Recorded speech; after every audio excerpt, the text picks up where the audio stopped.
Welcome, everyone. We're going to get started now. Welcome to the first meeting of the Rethinking European Development and Security Speaker Series, known by its acronym as REDS. This was a speaker series that Catherine Stoner, sitting to my left, and I organized, born out of a frustration about how Europe was being portrayed and conceived of by various analysts. It was mostly seen as, Europe was France and Germany, as opposed to all the other countries, and especially the so-called lands in between Germany and Russia, many of whom had been warning about Russian aggression, many of whom had a very different stance towards Putin and towards Ukraine. And so this speaker series is designed to really broaden our focus and to refocus, just to think of Europe more broadly. We're going to look at the role of these imperial powers in European politics. We're also going to be taking a look at identity, the divisions within Europe, the integrity of NATO and the European Union. And so it's our great delight today to welcome Steve Kotkin as the inaugural speaker, and Catherine will introduce him. Thanks, Anna. Also, you might notice the clever subliminal messaging in our acronym, REDS. Get it? It's an oblique reference to another country that uses a lot of red in its various flags over the centuries. So it's my pleasure to introduce our first speaker in our RED series, which we should say is a joint CDDRL, Center on Democracy, Development, and the Rule of Law, and Europe Center and Hoover and Crease venture. So thank you to our co-sponsors. Stephen Kotkin is probably the most appropriate person we could have to be our inaugural speaker in this series. And we are so thrilled to welcome him to Stanford permanently, not just for a short stay, but permanently. He is now the Klein-Heinz Senior Fellow at the Hoover Institution. He's also a Senior Fellow at the Center on Democracy, Development, and the Rule of Law, and also APARC, our sister Shorenstein APARC Center, Asia Pacific Research Center here in Encina Hall as well at the Freeman Spogli Institute. Steve, most of you will probably know, was for 33 years a professor at Princeton. He started when he was 12, but he most recently finished his career at Princeton as the Birkeland Professor of History and International Affairs, and I can now say you are emeritus there. He is no stranger to the Bay Area, though. He got his PhD at Berkeley, and his association with Hoover, although now much broader as he starts various projects there, is long already. He has extensive experience working in the archives on his many books. He has 6 single-authored and co-authored and has been co-author or editor of another 12 books, including a series on Northeast Asia. Steve's probably known best at the moment as the world's leading expert on Joseph Stalin. He is the author of 2 blockbuster books, and they are big books. They are thick books. I have personally flipped back and forth from reading the big book. I have them in 3 different formats. I have them Kindle. I have it with me always. See, Kindle, Audible, and also in the paperback. The first is Stalin: Paradoxes of Power, beginning with his early life, 1878 to 1928, which was out in 2014. And then more recently, Stalin: Waiting for Hitler, 1929 to 1941, published in 2017. That was a short list finalist for the Pulitzer Prize in 2018. Rumor has it that there are 150,000 words existing already of his 3rd volume. And so you won't be Stalin's last victim, it looks like. He has also written, of course, on the notion of Soviet civilizationalism, and in his book, Magnetic Mountain, another, as he would say, small book on the city of Magnitogorsk during its transition in the late 1980s, early 90s, called Steel Town, USSR. Well known and much used and loved book, Armageddon Averted, on the Soviet collapse.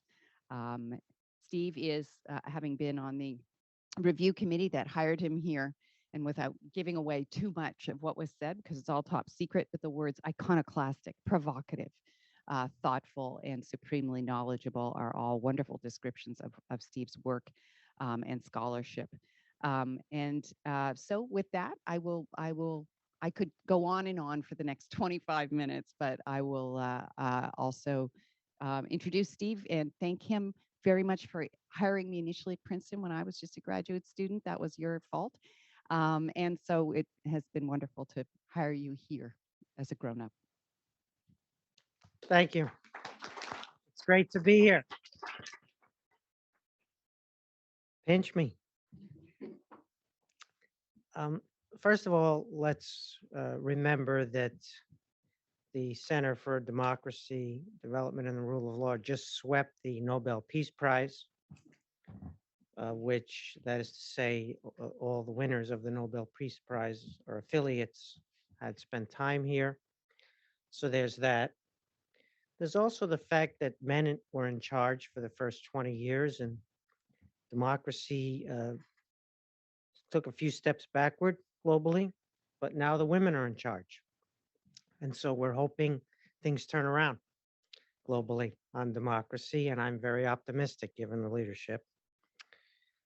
So Europe was not ready for the war, and they're not ready for the peace. That's going to be the simplest version of this simplistic presentation I make today. I want to talk about the long-term challenges to European security. But first, we're going to have to deal with the short-term issue that's front and center, which is Russia's aggression against Ukraine. So first the short term, but hopefully we'll get to 4 or 5 long-term issues which are worthy of discussion. You win wars on the battlefield. And right now, Russia is in occupation of Ukrainian territory. 16% of Ukrainian territory is under Russian occupation now. And until Russian troops are evicted from internationally recognized Ukrainian soil, Ukraine is not winning the war. There are 3 shortcuts to a battlefield victory. One would be the disintegration of the Russian army in the field. This is the most likely shortcut, but we're not there yet, despite the sophistication of Ukraine in the information war. A second shortcut would be regime change in Moscow, the overthrow of the current regime, and its replacement by a regime that did not want to prosecute the war even more vigorously. The regime in Moscow is not currently on the verge of being overthrown. There is no evidence. It could happen, but there is no evidence that that's underway. But we also cannot assume that if it is overthrown, that its replacement would decide to capitulate rather than prosecute the war more vigorously. The third shortcut, which is we're going in least likely order here. The third shortcut would be the Chinese deciding to pressure Russia sufficiently to make them capitulate. And that assumes that the Chinese have such leverage over the Kremlin. And there's very little evidence that the Chinese possess that kind of leverage. They cannot withhold anything from Russia because they're not giving very much to Russia other than tremendous propaganda support. They're not significantly backfilling the sanctions. They're not supplying significant weapons. And so it's not clear that the Chinese have leverage, nor is it clear that they are inclining towards exerting the leverage that they don't have over the regime in Moscow to end the war. So short of those 3 shortcuts, Ukraine must win on the battlefield. Now, you know that there was a counteroffensive long anticipated. We've been talking about it forever, and it was launched. The original Ukrainian plan was to launch a counteroffensive in the south against the Kherson region of Russian occupation. That plan would not have worked. That's where Russia had its best troops, heaviest weapons, was most dug in, and the Ukrainians could not have succeeded. The plan was revised under collaboration with Ukraine's allies to instead be a predominant offensive in the northeast, where the Russian lines were weakest, where Russia had already decided to retreat, although publicly we keep saying that Russia was surprised, but Russia had decided to retreat, which we overheard and understood. The lines were very poorly defended. There was no real second and third echelon beyond the first echelon. And so Ukraine achieved the only significant battlefield victory it could have achieved at that time period by attacking around Kharkiv. And then the information war kicked in. There were no real-time photographs or filming of the Ukrainian offensive. The various different bloggers did the work for Ukraine. Lawrence Friedman, for example, spoke about a massive combined arms operation in the Northeast, which no army in Europe is capable of doing, including the Ukrainian army. Ukraine had little by way of heavy weapons still at this time, but they achieved a tremendous victory because the Russians were going to retreat. It was their weakest forces. They had already withdrawn several forces. There were a lot of it was just the National Guard, Rosgvardia, which is a police force rather than a military, an army.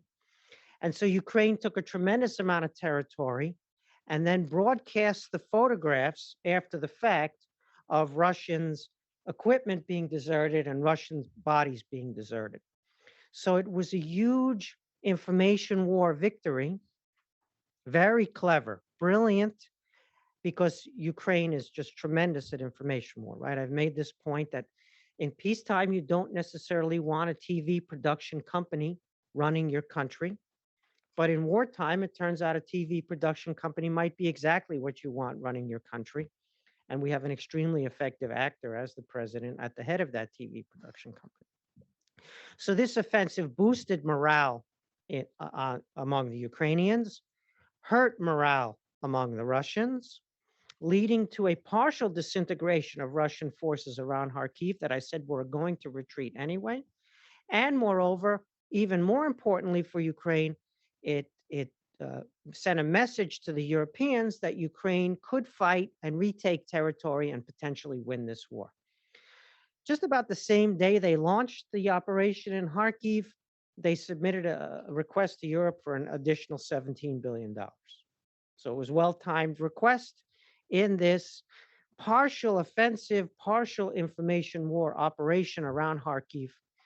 In the meantime, they moved between 2 and 10 kilometers in the south, 10 kilometers at maximum, 2 kilometers on average. So they made almost no headway in 4 weeks in the south with the major offensive, which became actually a diversion operation because of this fantastic, brilliant thing in Kharkiv. So Ukraine conducted the military operation it could, which was destruction of the weakest part of the Russian lines in order to demonstrate that it could do something like that.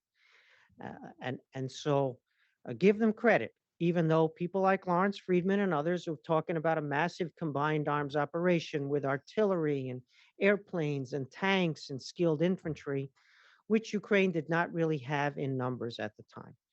Now, the operation around Kharkiv brought a bonanza, an El Dorado of Russian equipment.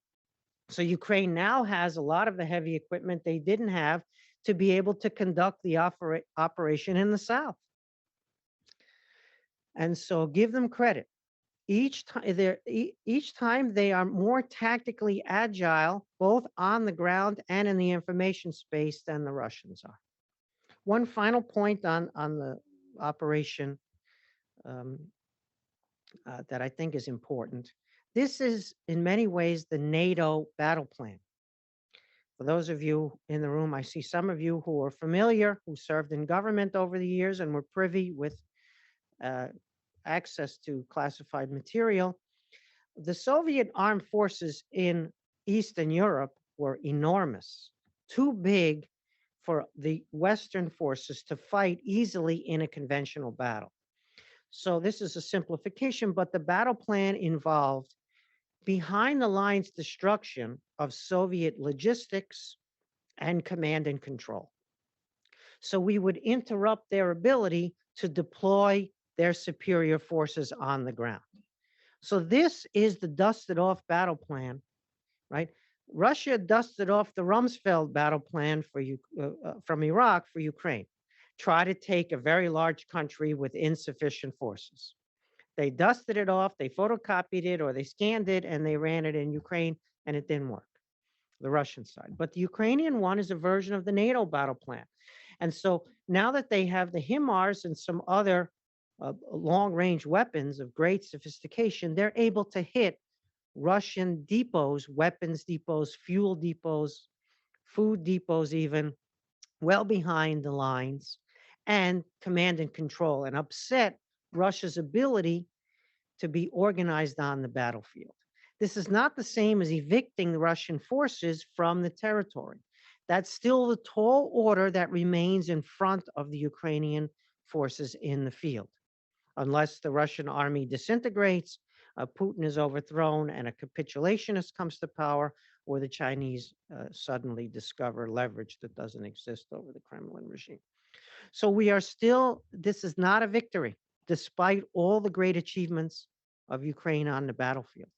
And if the war ended today, obviously Russia would be in control of 15 to 16% of Ukraine's territory, internationally recognized territory. So there's a long way to go in the short term. Despite the fact that we understand that this is a criminal aggression by Russia, we understand that Ukraine is fighting the good fight for its life. Nobody here is hoping that it's a stalemate or that, God forbid, Russia is victorious here. We just have to go by the facts. This war has almost no data. It's remarkable that we do not know the casualty numbers on either side. That's not publicly released information. More than that, we don't even know the units and the size of the units engaged in battle on the battlefield. You see all sorts of discussions about Ukraine took this village or took that village, but you don't see discussion about how many tanks were deployed, how many heavy weapons were deployed, which particular units took that village, or how many troops are deployed in the field. There is a lack of data in this war, and that absence is filled by the journalistic and the social media accounts, which derive in large part from Ukrainian sources, extremely sophisticated Ukrainian military intelligence operations, which are then relayed by your so-called expert community, which doesn't really know what's going on, but is very happy, just like I am, to take the Ukrainian side in the war. And so the sophistication of the information battle is in part possible because of the near blackout of information about what's actually going on the battlefield. So just keep this in mind. So if we're surprised by things, the surprise would come from the fact that we weren't being told the information up till now. Okay, let's take a piece of Russia, and then we'll get to 4 or 5 long-term issues on European security. So as I argued before the war started, Russia had no path to winning the peace, which is really important. You can win the war and still lose the peace. We've experienced that in our own lifetimes with our non-parallel military in the US. What do I mean they had no pathway to winning the peace? They could not gain international recognition for annexation of Ukrainian soil. Nor could they very easily implant a puppet government that could stabilize the situation in Ukraine on behalf of Russian interests. They can't even do that in the 15 to 16% that they're occupying, let alone in the entire country. So there was no path to winning the peace. This meant that the strategic miscalculation began before the battle plan. The battle plan was a coup because it was the only battle plan that was feasible. Seizing the capital and getting the Ukrainians to capitulate and or switch governments in Ukraine and invite the Russians in legally. You couldn't take Ukraine with the peacetime-sized army that the Russians had when the war started.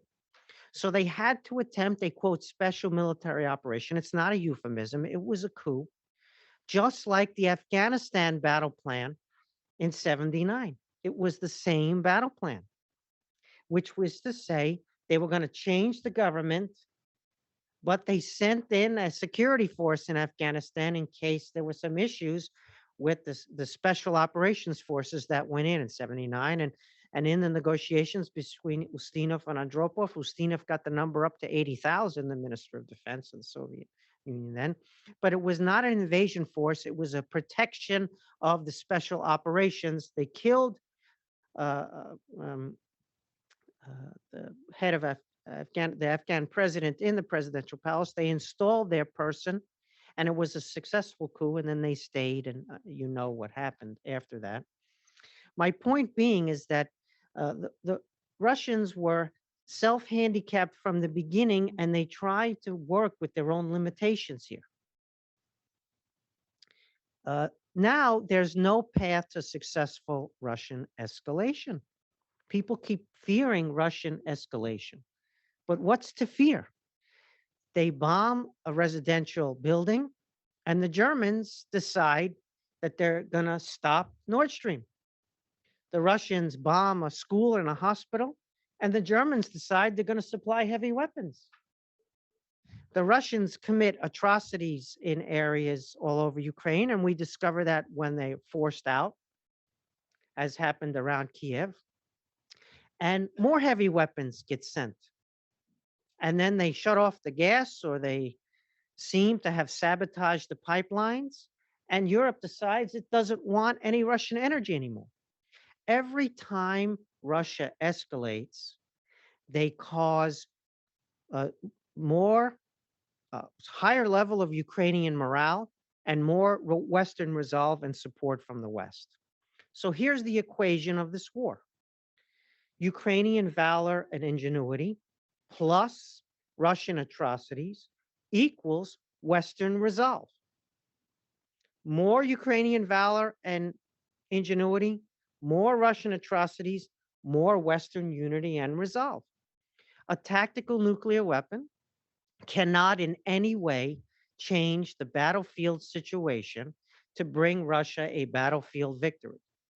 But it can increase even more Ukrainian resolve, and just as important, maybe more important, Western unity and resolve.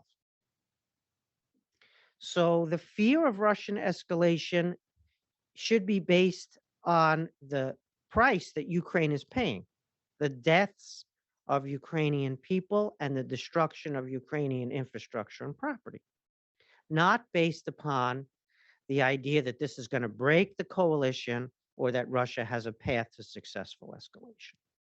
So Russia's caught in a very big bind where they couldn't even have won the peace if they won the war. And now their ability to escalate successfully is gone, if it ever existed.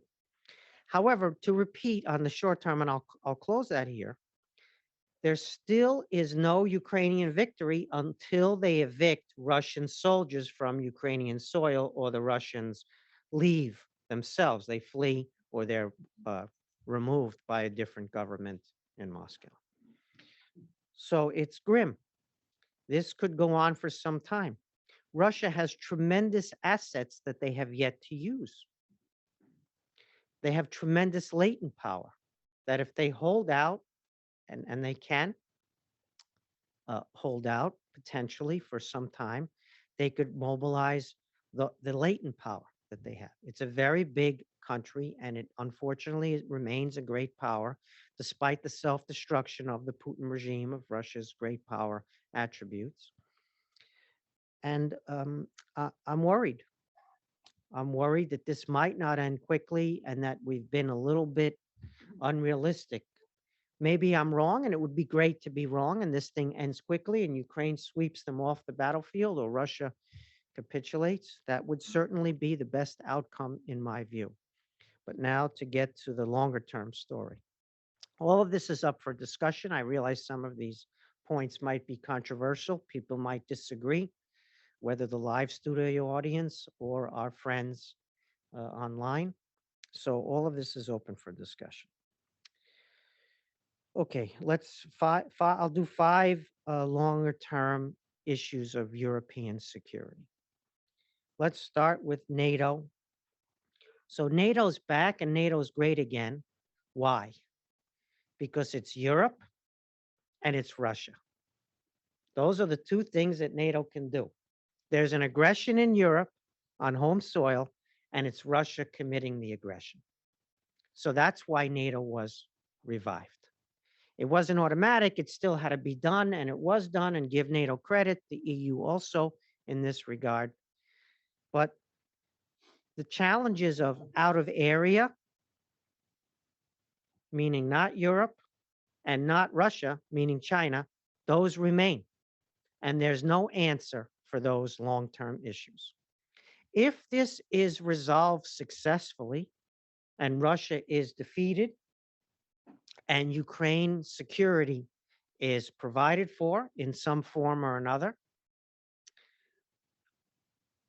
then NATO is in trouble because it doesn't have a war in Europe and it doesn't have the Russian threat.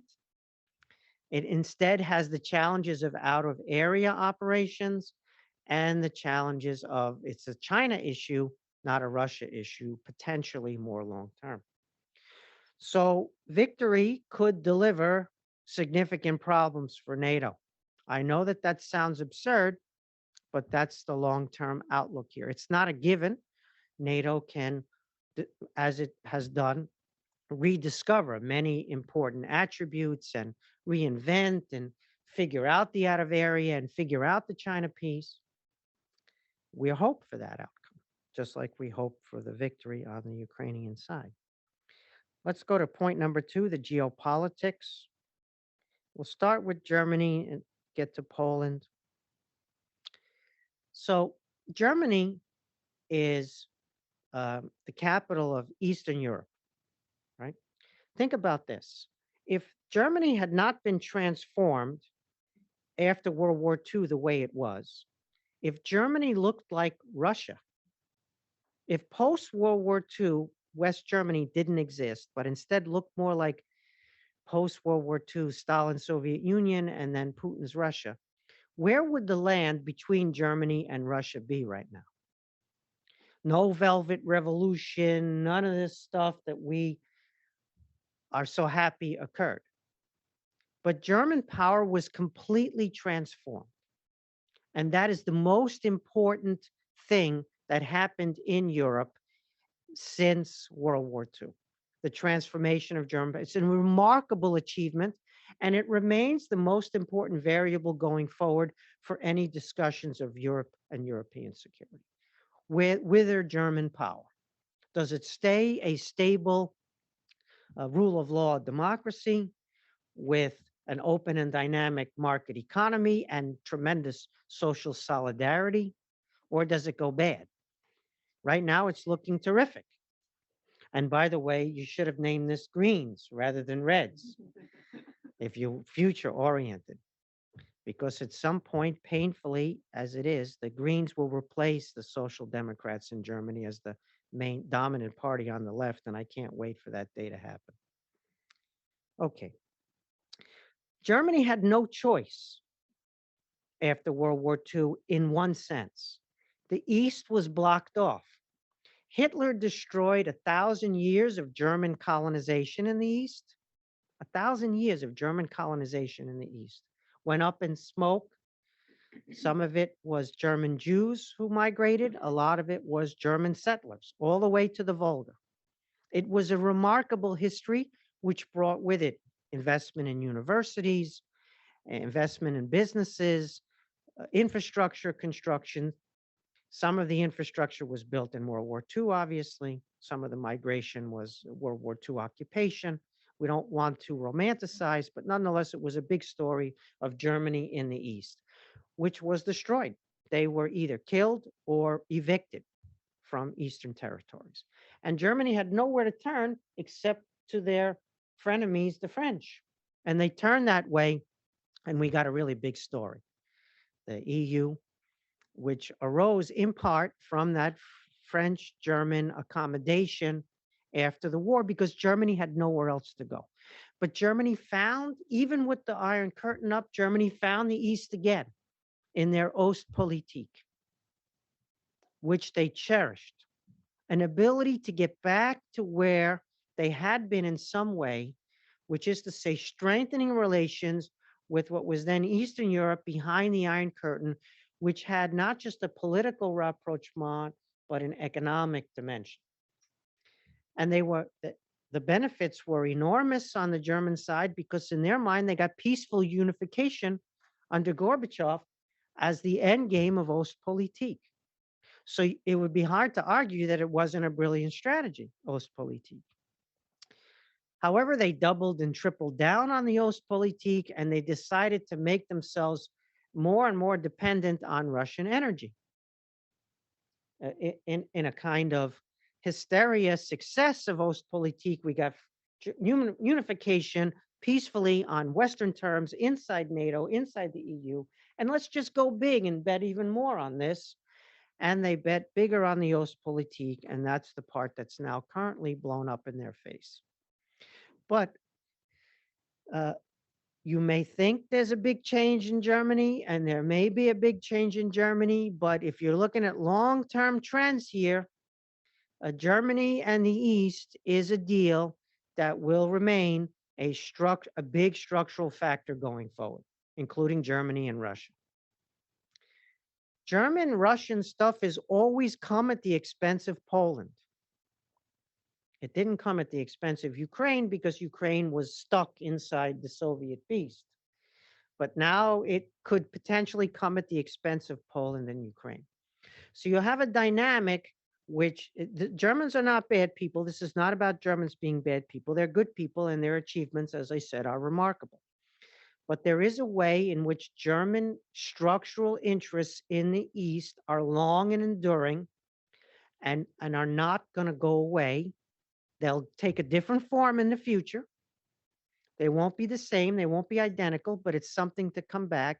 And it has happened in the past that German-Russian collaboration, whether political or economic, has come at the expense of Poland.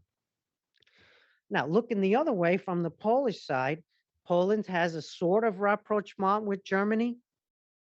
How deep and long-lasting, enduring that rapprochement with Germany is, other experts in the room are better placed than I am to discuss that potentially. Poland also has a history in this region, and that history is not humble. And a lack of humility on the Polish side is certainly a possibility going forward in this region. History has a way of teaching us what we forget. It will be different. It won't be the same. It will be vis-a-vis Ukraine as well, potentially. And so this dynamic of German power and Polish power in the eastern regions is something to watch on the geopolitical side. Yes, the pivot to Asia was a revival of transatlanticism. Yes, all the talk about the pivot to Asia and how Europe would decrease in significance, it turned out that the whole story of the pivot to Asia was transatlantic relations getting tight again, and Germany coming away from China back towards America and transatlanticism one more time. And so strengthening, or to put it another way, from China's point of view, China destroyed ridiculously its strategic wedge between America and Europe on China policy, and is now backpedaling to try to restore it. China had the best of all worlds. It had the Europeans who were conflict averse and pro-trade and wanted to distance themselves a little bit from the Americans. And here was a great issue. The Americans could be confrontational vis-a-vis China. The Europeans could avoid conflict and be trade first. But China destroyed that wedge, pushed the Europeans closer to the Americans, revived transatlanticism by China's support for the Ukraine war, a massive strategic blunder of sort of epochal dimensions on the China side. Not as big as the Putin strategic blunder in some ways, and not as murderous, but bigger in long-term ways, in my view. And whether China can get Europe back on side and reimplant that wedge between Europe and the US on China policy is certainly possible, but we'll see. Anyway, so yeah, on the geopolitical side, the transatlanticism is really strong. But once the war is over, does Europe go back to the trade first, distancing from US on the China stuff?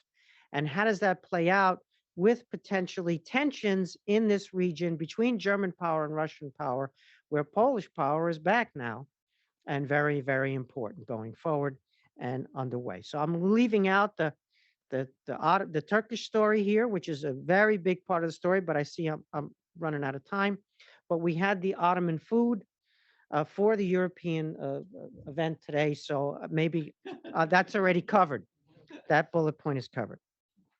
Number 3, energy and climate. They're not the same. The energy and climate, they're put together by most analysts, certainly pundits.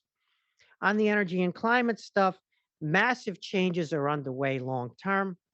And the transition to gas is finally going to happen. It's going to happen through increased coal, sadly, in the short term, which we're already seeing. But the energy transition is a transition to natural gas. If you're not going to do nuclear, natural gas is the cleanest and most reliable energy supply for Europe going forward, unless you're going to do nuclear at scale. You don't have storage capacity. We need more wind and solar, and Europe is going to build out more wind and solar. But as you know, the grid doesn't work for that yet. The batteries don't work. The storage capacity is not there. Wind and solar have some issues. And so it's gas. It's gas as far as the eye can see. You want to talk about European energy security, you're talking about gas. And you're not talking about assets that are going to become stranded in 5 years or 10 years. In 50 years, you're still talking gas in Europe, unless there's a technological breakthrough of colossal proportions that we don't have yet, but would be great to have. And we might get that technological breakthrough because many investors are working on it. All right, so much more could be said about the energy and climate. It's going to be a mess. It's going to be coal. And the success is going to be to get to gas, pending a technological breakthrough. There's going to be carbon capture. There's going to be all sorts of things. There's going to be hydrogen. A lot of important things are going to happen. But, you got a very big energy market that needs reliable source of energy. Otherwise, German industry is going to start moving to Canada and Oklahoma, which, by the way, is already underway. And if Germany loses that precision engineering manufacturing, that's the basis of their social solidarity. Yeah, so German model works because they're so great at precision engineering and manufacturing, and they have high-paying jobs at home, and they're able to manage a social political model that's stable. And remember, we said that the German variable is the biggest variable in the transformation of Germany post-World War II, is what's made everything possible, including even solidarity. I know the Poles will be upset. Anyway, all right, number 4, and then number 5, and we'll be done and open for questions. Number 4 is Africa and migration. So all the people in Europe are going to come from Africa because the Europeans are not producing any people, and the Africans are producing people. And the Africans are going to be producing a lot of people going forward. All the people in the neighborhood are going to be coming from Africa. So you have a colossal opportunity, which will be missed, to invest in Africa and to create a better future for Europe as a result. The Chinese are now all over Africa, as you know, and they're probably as popular as the French in Africa at this point, and will continue to be along those lines until they're less popular than the French in Africa, which is an achievement you would think no country could get to. So there's a way to do a better model in Africa, a partnership model. The Chinese are, once again, Chinese mistakes and failures provide all the opportunities. At some point, you need your own strategy, including in Washington. You can't rely solely on Chinese strategic mistakes and failures. But Africa is the opportunity, and young people. So getting education right and getting private sector right, and fintech boom, which is underway in Africa, and everything else, and stabilizing an Africa growth model, which is based upon this youth being skilled, educated, establishing businesses, and climbing the value chain. And then lessening migration, which is crisis driven, and more having migration be labor migration to fill demand for labor, but skilled labor, right? That would be a great outcome. Europe can deliver that outcome with a long-term Africa strategy, which is nowhere to be seen right now. So if we miss that, Europe is in trouble. Okay, final point on democracy. It's sort of absurd for me to be commenting on democracy given the talent we have up here in the front of the table uh, in this institution. So let me just say a few things since I'm good at non-democracy. I'm good at non-human rights. I'm good at those regimes. Those regimes do more for democracy than democracy does for democracy, sadly, at very high cost. Democracy needs to pull its own weight and not be reliant on the malperformance and criminality of the non-democratic regimes. Democracy has to be itself, and it has to renew itself and invest in itself. One of the things we do too frequently is to confuse preferences of voters and threats to rule of law order. If voters vote for the party we don't like, that's not a threat to the rule of law order. That's voters exercising voter preferences. Let's stop conflating votes for, God forbid I say it, right-wing parties, because that's an expression of voter preference where something else is not on offer for them and they see something which is on offer. Let's stop conflating that with threats to democratic systems.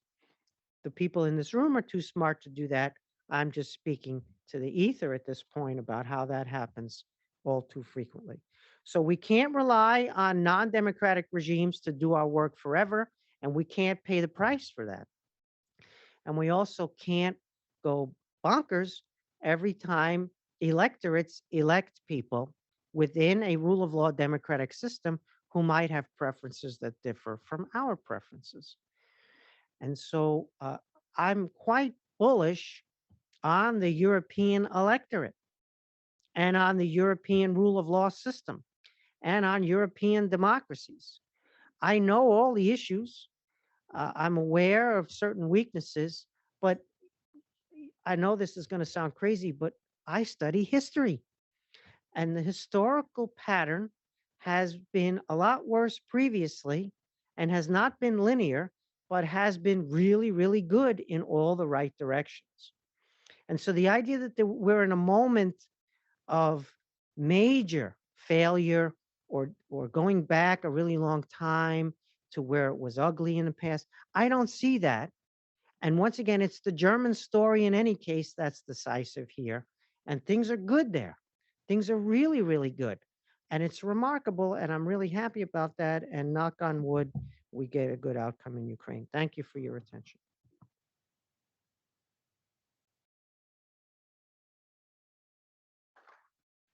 Well, thank you for that brilliant and bracing analysis. You can open up to questions right now. Okay, back of the room.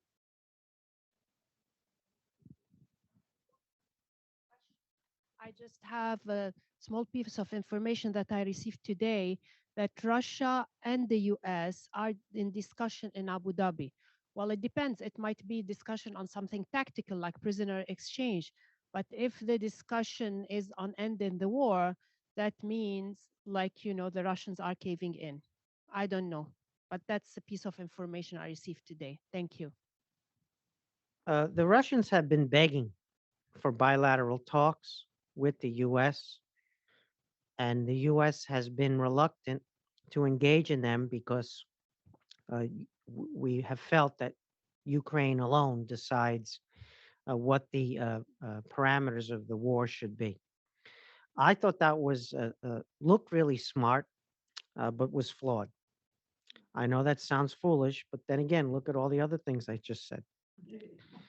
So, in allowing the Ukrainians to define war aims, we have allowed the Ukrainians to decide that victory means recovering every grain of territory, the Russians paying reparations, and there be war crimes tribunals. That's what President Zelensky announced as the war aims. Those are ambitious, let's just say, war aims that don't permit necessarily processes of climb down and negotiation. So we meant to allow the Ukrainians who are suffering the deaths and the destruction to drive the process of negotiation without setting up some other parallel process that would be subordinate to the Ukrainian negotiations if they entered into them. Where, for example, the Finns would have a back channel open to the Russians, and we could manage to convey messages and achieve a climb down of some sort that was considered and would be in reality a victory for Ukraine, but maybe was less destructive than other alternatives of Ukraine soil and people. So the discussion now that you're alluding to, um, I think reflects a lot of the energy issues that were not well handled by our friends in Washington today. I don't know for sure, but I know that they were hoping to trigger some help vis-a-vis a Saudi person uh, on the energy issue, right? And so there's a mess now in global energy, and there's a mess in U.S. Middle Eastern policy, and there's a desire to get to a better place. And my hope is that that's what this is about, if it's in fact turns out to be true. But I would be surprised if it were a discussion of Ukraine war in Abu Dhabi, given the other information that I know, but we'll wait to see on that. Thank you for pointing that out.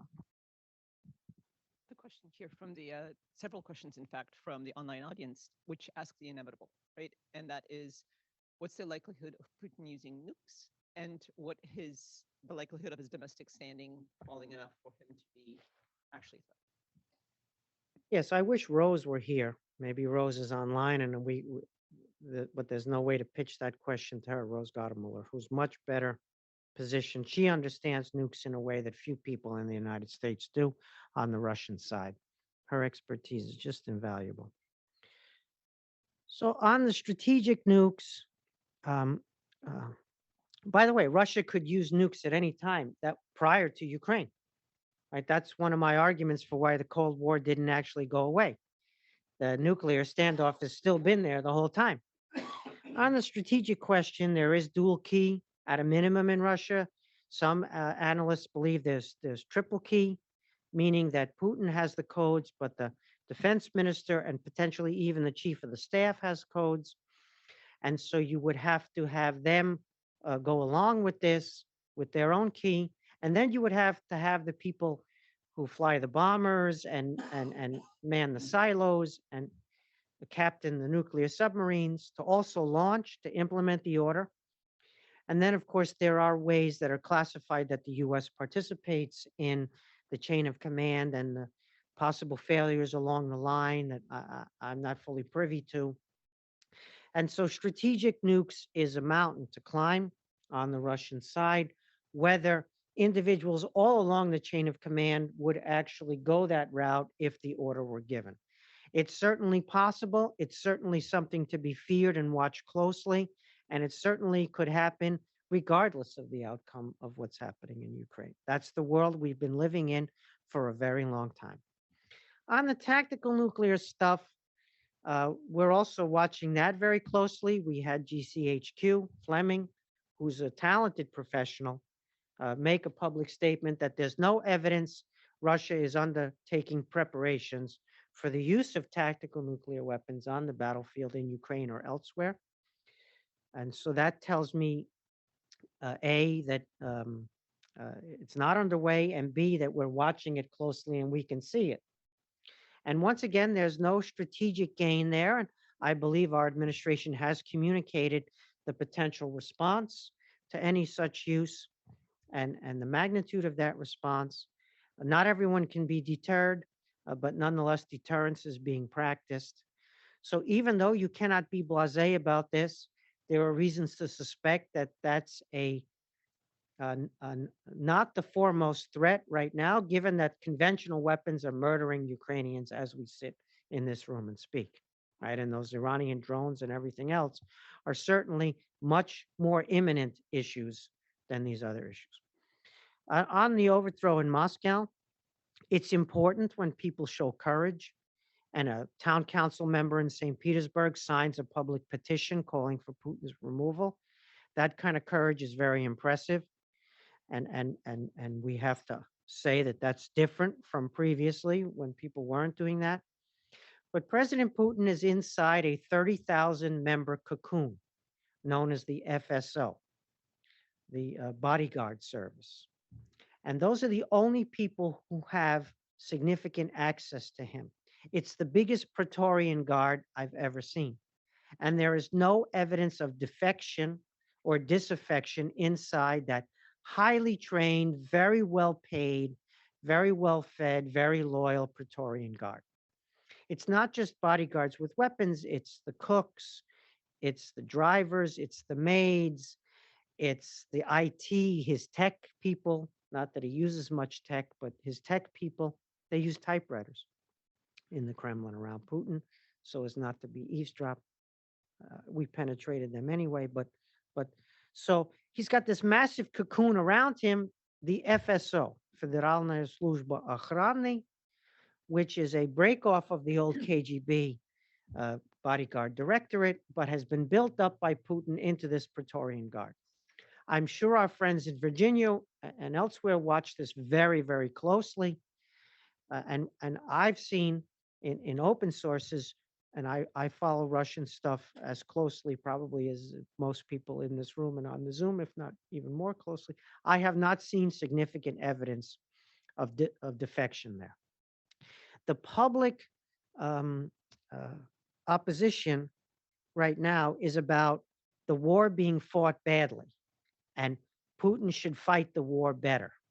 It's not about Putin's removal predominantly, and it's not coming from this FSO Praetorian Guard. So let's watch that Praetorian Guard. When we see evidence of betrayal, disaffection, people getting arrested or executed from the Praetorian Guard, that would be a very positive sign. But I have not yet seen that. And so I'm cautious about the idea that Putin's regime is under threat. Now, with any of these authoritarian regimes, it's a bank run, right? The bank has tremendous assets in this big granite building and looks very formidable every day. And then one day, boom, a bank run ensues and the whole thing unravels really, really quickly. So that's a possibility that can't be excluded, but we don't have any evidence right now that we're moving in that direction, sadly.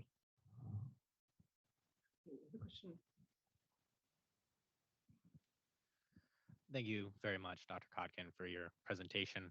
As one of the 5 points of European security in the long term moving forward, you mentioned the role of Africa and perhaps the global South. I'd like to ask a little bit about places that aren't necessarily part of the global South, but at the same time aren't part of the European NATO countries, the US, Russia, or China. I'm referring to countries that are part of the non-alignment movement, or at the very least are observers of that. A lot of these countries seem to be slightly more towards the Russian side of affairs, places like Serbia or places in Central Asia like Kazakhstan or Uzbekistan. Do you see a role for them at all in the Ukrainian conflict? And certainly, what's your opinion of their role moving forward for European security in the long term? Yeah, the Kazakhstan piece is a big one. Let me bracket that for just 1 second. So non-alignment has never worked. It's a failure. Bandung was a failure. The non-aligned movement in the late Cold War was a failure. Why? Because those countries don't have enough common interests among each other. They have state-to-state clashes in their interests. Anti-Westernism is also very expensive. You don't get any technology, that's a big problem. You don't get any investment. The investment can sometimes be a big problem. Use the resources and not throw off gains for your local communities. So the investment is not an unalloyed good. But doing without Western technology transfer and significant Western capital is a losing game. And everybody in the non-aligned movement understands that, right? There are two things always true of a U.S. embassy abroad. Every U.S. embassy abroad has a protest against American.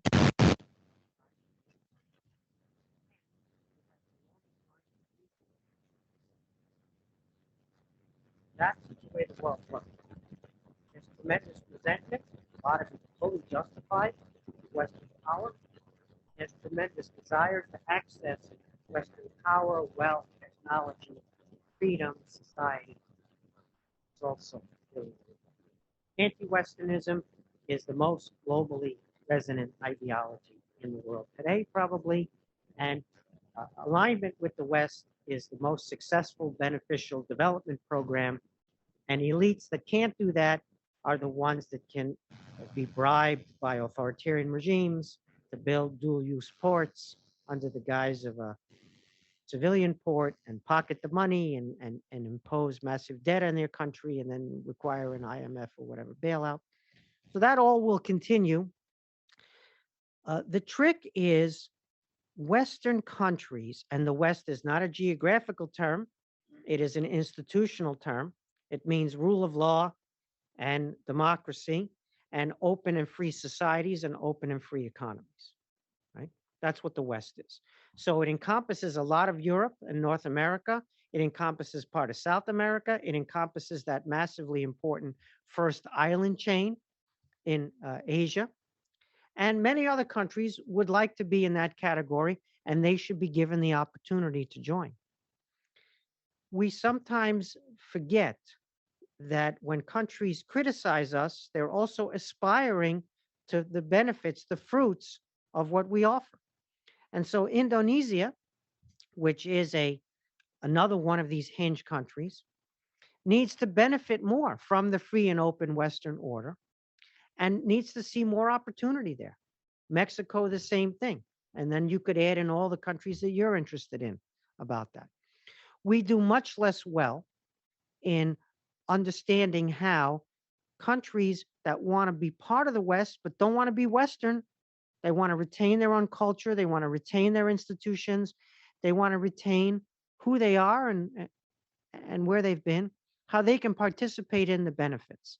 So we go on crusades and we divide the world between democracy and authoritarians, and it plays well for 5 seconds on social media and cable TV, and then it doesn't have any positive effects worldwide. And you end up excluding Singapore or whoever else you exclude from that. And you end up not providing that opportunity, right? It's opportunity at home, opportunity abroad. That's the peace and prosperity. So we need to do much better at all of that. India is another prime example. They don't want to be Western. They don't want to, they believe they have their own institutional culture, their own traditions. They predate us by millennia. So who's going to tell them how to be? So how do we incorporate them into international organizations, institutions, opportunities, clubs, without saying you have to be this way or you have to be that way? Well, we say values are universal, and they are universal if you have the wherewithal to impose them. And if you don't have the wherewithal to impose them, then values are not universal in practice, only in theory. All right, let's do Kazakhstan for 1 second. Can I do that? Yeah, that's a big one. The Tokayev character is very savvy, very sophisticated, the current leader of Kazakhstan. He managed to, I don't know how to put this politely, to annihilate the Nazarbayev family. I don't know, what other word is there for mafia now that's polite? Clan, criminal enterprise. He managed to annihilate the Nazarbayev thing and keep the country stable, benefit from Russian intervention, and then push Russia even farther away, and do this publicly and get away with it. So give tremendous credit to Kazakhstan. They don't want to be absorbed by China.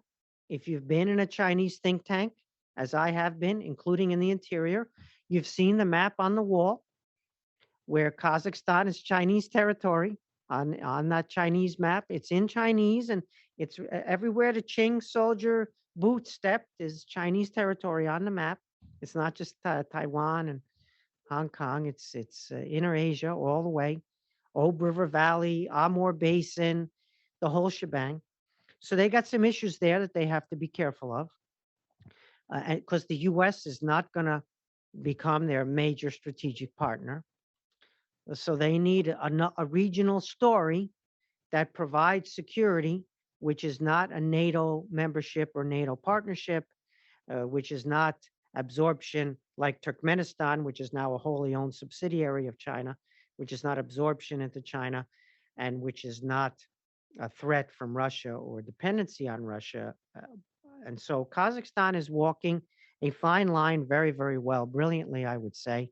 And there's a lot to be learned from that story, from the Kazakhstan story. Caucasus are much worse in comparison, right? Armenia is in really big trouble. Azerbaijan, very aggressive. There's a war underway in the Caucasus as we speak. Georgia is still under Russian occupation and dismembered and not very stable, in my estimation, politically, domestically. But Kazakhstan is a really big story. So how do we support Kazakhstan without forcing them to be and do things that would destabilize them and they're not capable of doing and they don't want to do, while staying true to our values? I don't see that yet on our side. I hope it's coming. I think we're almost out of time, but why don't we have time for one more question and then, thank you. Use the microphone. Microphone behind you. So the Zoom audience. Okay. Yes. Thank you. So when you were talking about the geopolitics, you left a big cliffhanger there, talking about Turkey. And I want to ask you, what's Turkey's position in the future of European security and trade? Yeah. What a coincidence. I wanted to ask you that. Yeah. What do you think? Well, I think it is a very difficult question for me, who's someone studying Turkish politics, Yes. domestic politics, and I feel like, as Turkey continues to be an authoritarian country, that relationship is at more and more at risk. But there are also these international dynamics that I'm less sort of expert on, and I would like to get some help from you to think about, perhaps the changing European context and Yes. Ukraine-Russia relations and, Okay. and China over there. Yeah. The shortest possible answer is that Turkey is Poland's future, which is to say, fantasies of imperial revival that cannot really work in practice, but that could potentially cause significant damage in its region without producing peace and prosperity, which one could argue the Ottoman Empire produced for long periods of time. So I'm concerned about both Turkey and Poland failing to understand fully the benefits of having lost the imperial ambitions and enjoying the fruits of a dynamic open society with a rule of law system, part of a large market, and not needing imperial gainsmanship either to get elected in an electoral democracy or to restore some sense of greatness that's elusive and can't be maintained. So I hope it's a passing phase. I hope it's related to a specific ruling group.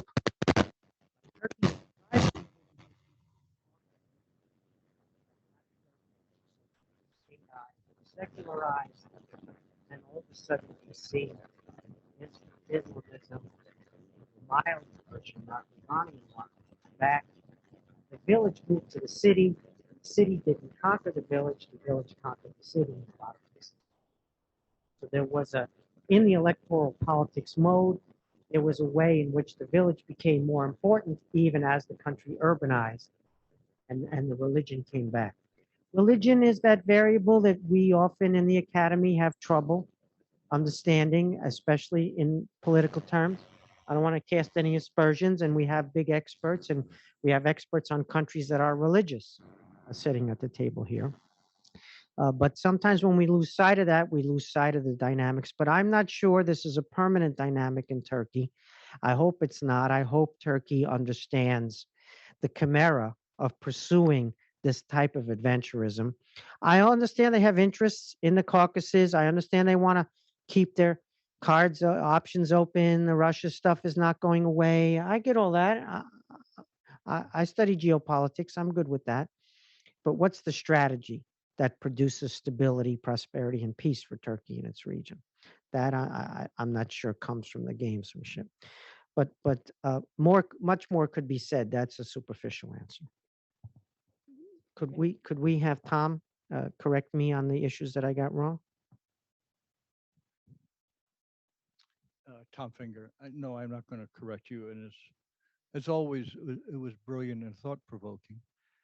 You described a number of what I will call trajectories or trends or bundles of developments that are, to a substantial extent, independent, but do interact. Yes. But you didn't give any sense of timelines, rate of movement. For example, on the ground in Ukraine, the war, which can last a long time. Long time is not very precise. That Putin at some point will die, or he'll slip in a shower, a health problem, or this will go on a long time, and that's the trade-off. Developments in Iran, I'm thinking Yes. of the energy one, that the two options for gas are Russia and Iran.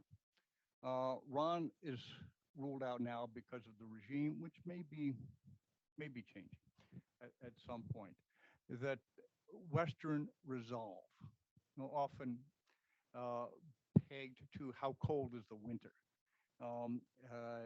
without sufficient gas. But what is your sense of which timeline will move most quickly of the several you described? And will moving quickly or first drive events on the other or affect the interaction? And the second question is, what could we or anybody else do to accelerate or slow some of the timelines you described? Yeah, thank you. So I love economists, and they have these very powerful models, economic models, and they deploy the model, and it does tremendous work. And then there's always this line in the model: all other factors held constant, comma, and then bang, you have this really powerful model. We don't have that luxury in geopolitics. All other factors can never be held constant. Something always happens. You mentioned that Putin will die someday. Yes. I mean, we know that from Stalin. The president of Ukraine could be assassinated before that happens. You know, I hate to say things like that, but stuff happens, and it's stuff that you're not looking at, not predicting. You predict it the day after, when you're on cable, and with everybody else who's predicted it the day after on cable. So there are going to be a lot of surprises. I mean, how many surprises have we had already just in the past 6 months or 7 months? Many more to come. Iran is in play. That regime is not stable. It could go on for a really long time. Remember, authoritarian regimes can fail at everything as long as they succeed at one thing, which is the suppression of political alternatives. If Putin suppresses all political alternatives, that regime could go on till he dies. Same thing with the Iranians. You can fail in the economy, you can fail everywhere. But if you suppress political alternatives, you can survive. But the Iranian regime is not stable and is in play. Yeah, I'll leave the Saudi stuff aside so as not to pour more oil onto that fire. And to repeat where I started, Europe is not ready for victory here. They're not ready for the peace. They weren't ready for the war. They're not ready for the peace. And in the interval, so many things could happen to change the landscape whereby Ukraine is no longer the pivot of the international system the way we imagine it might be today. If something happens in Iran, if something happens in Taiwan, if something happens on the Korean Peninsula, if something happens in all those places I know nothing about, where things always happen. Everybody who is in government knows that whatever portfolio you're working on that day, that's in the morning, that's not necessarily what you're going to be working on in the afternoon. And so there's no time frame for this except to say that the present will not last. That's the only lesson history gives you. The present will not last, and you cannot predict the future, but the future is coming, and you're not ready for it. I'll say this, though, as the final word, at least for my final word. I'm not very Pollyannish, but things are going well. Rule of law and democracy is superior. It forgets. It needs to be reminded. The costs of that reminder are sometimes really high, unfortunately, but it's just extremely effective. It's a superior system, especially when it's got the US military and economy behind it, and not only the allies. So we've got tremendous alliance systems. We've got a tremendous system that, if we remember its powers and strengths as well as its weaknesses and what we need to fix, there's a lot that can go right, even as things go wrong in all places that don't have the gifts that we're talking about. I'm very worried, as many people are, about the situation in China, because I don't have to explain to you, for all the reasons you understand and have understood better than I am. But I'm not worried about the West unless the West forgets it's the West, unless the West self-flagellates and starts to destroy itself. It's one thing for university departments, for their principal discipline to be Western flagellation. Right? We have a huge section of the campus, just as we had back at Princeton, whose discipline is flagellation of the West. That's fine. We're a free and open society, and if that's what they want to do, okay. And if the students don't want to go take those courses, that's also okay. But let's not do that at the government level, at the business sector level, at the Pentagon level, et cetera, right? Let's remember our strength. Let's remember our allies. Let's remember our institutions. And let's celebrate the 20th anniversary of the Center of Democracy Development and the Rule of Law, and the eventual of the European Center. Thank you for your attention. Well, thank you so much.